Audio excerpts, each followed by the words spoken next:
আজকে আর good morning বলে শুরু করতে পারছি না।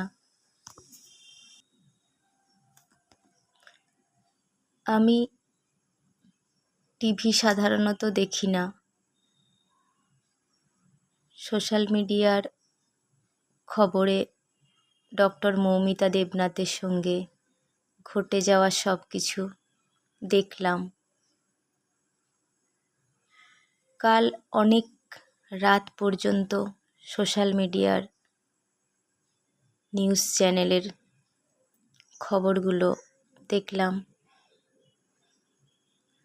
সেই খবর দেখার পর থেকে আমার প্রথমে যেটা মনে হয়েছে আমার মেয়ের কথা। আমার মেয়েও বড় হয়েছে, তার সাথে যদি এই রকম কিছু একটা হয় তাহলে আমি সেটাকে কিভাবে মেনে নেব,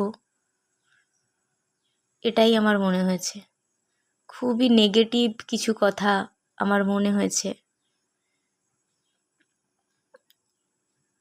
সেই রকমই ডক্টর মৌমিতা দেবনাথ, বাবা মায়ের একমাত্র মেয়ে, তার সাথে ঘটে যাওয়া এই রকম একটা দুর্ঘটনা ওনারা কিভাবে মেনে নিচ্ছেন এটা ভেবেই আমার ভীষণ কষ্ট হচ্ছে। ওনার মরদেহটা যখন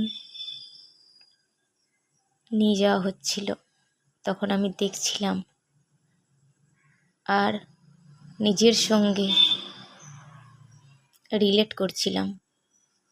ভীষণ কষ্ট হচ্ছিল, ভীষণ কষ্ট। প্রতিটা মেয়েই তো কারুর মেয়ে, কারুর বোন, কারুর আত্মীয় স্বজন। কতটা কষ্ট হয় কেউ চলে গেলে, এবং তার চলে যাওয়াটা যদি এই রকম হয়।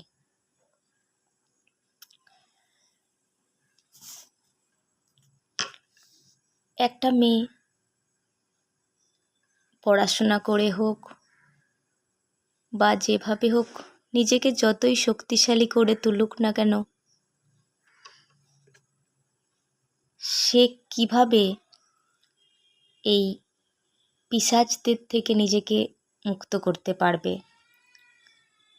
এতটাও শারীরিক মানসিক বল মেয়েদের নেই,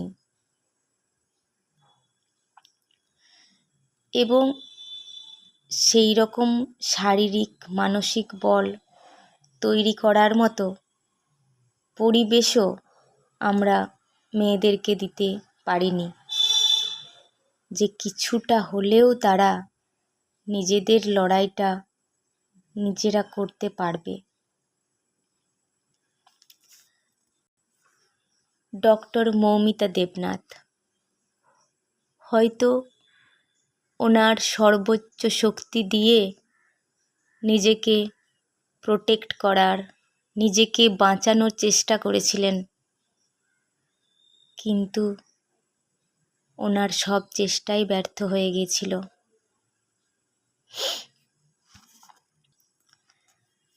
আজকে আমরা সবাই মিলে জাস্টিস চাইছি।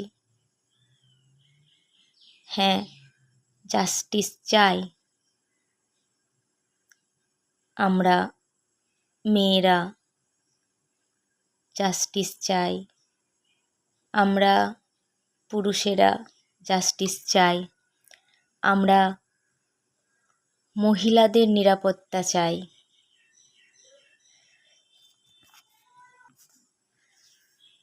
মহিলারা তো সেই মায়ের পেটের থেকেই নিরাপদ নেই।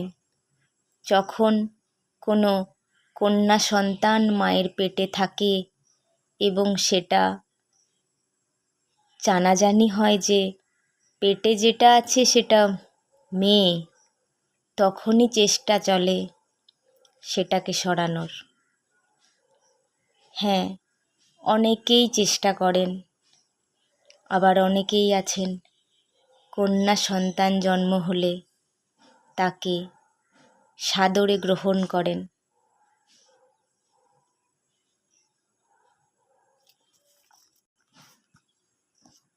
মেয়েদের লড়াইটা তো সেই মায়ের পেটের থেকেই শুরু হয়ে যায়।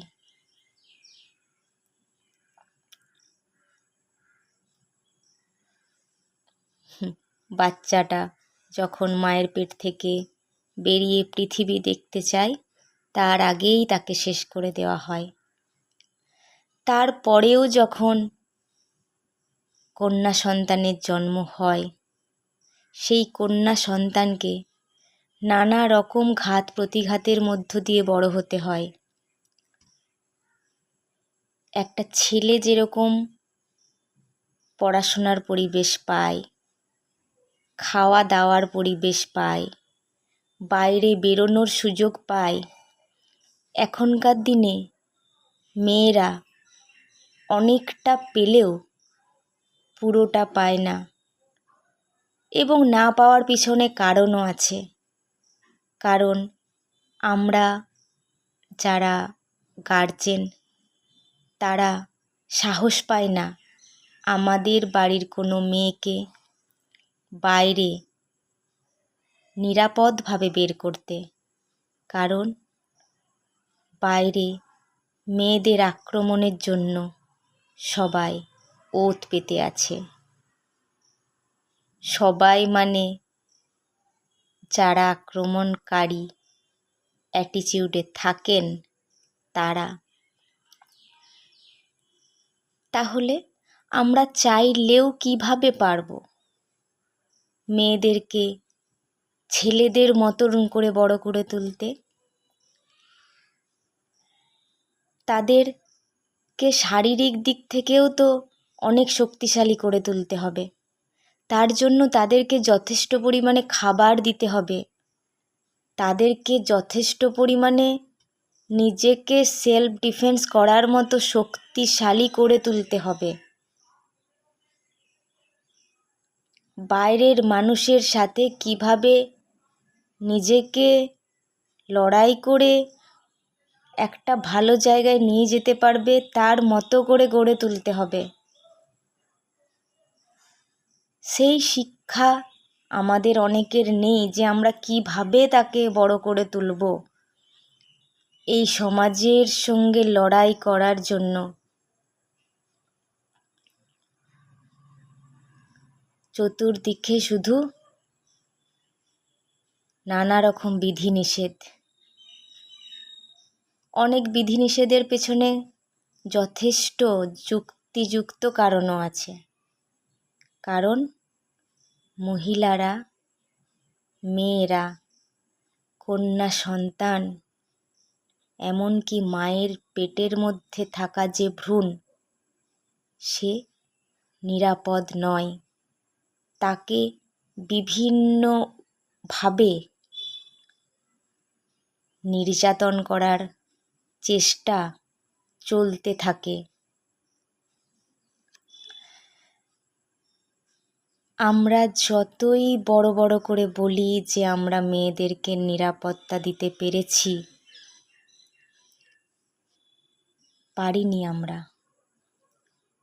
যদি পারতাম তাহলে ওই রকম একটা বড় হসপিটালে একজন কর্তব্যরত ডাক্তারকে এই রকম একটা দুর্ঘটনার শিকার হতে হতো না।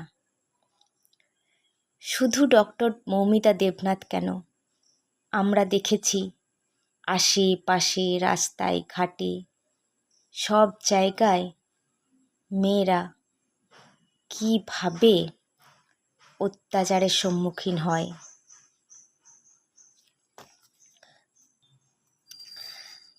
এমন কিছু এমার্জেন্সি সিচুয়েশন আসে যখন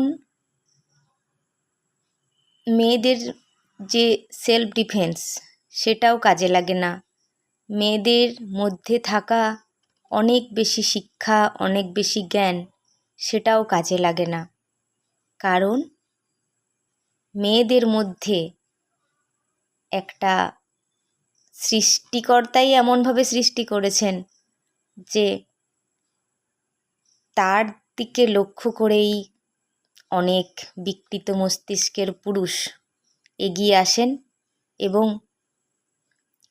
তাদের নিজেদের কামনা বাসনাকে চরিতার্থ করার চেষ্টা করেন এবং মেয়েটিকে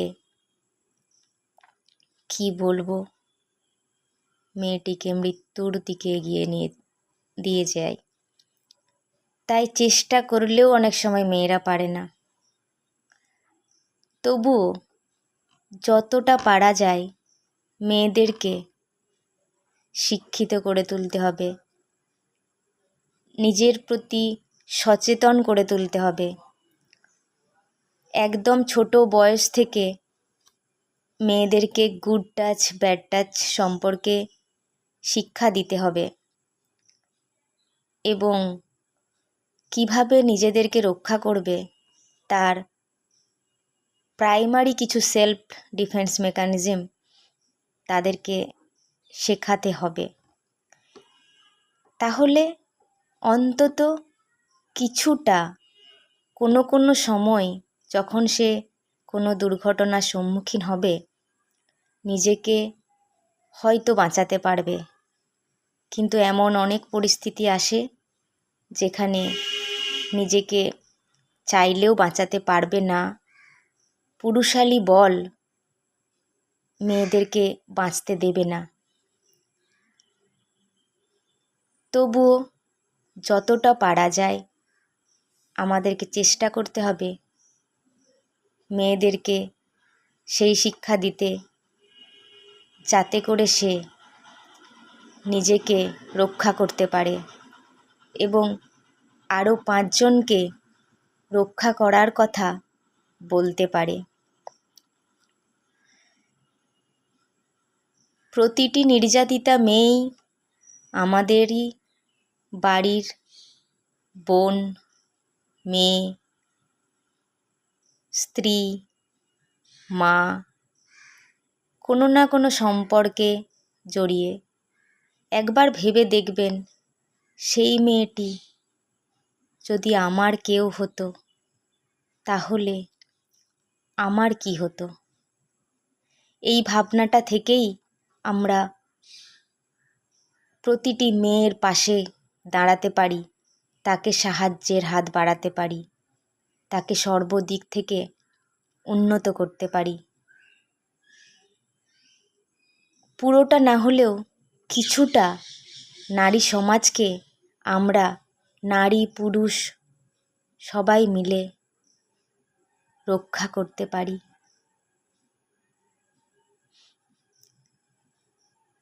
এত সব ঘটনা দেখার পর চলুন না আমরা এইরকমই একটা সমাজ গড়ে তুলি যেখানে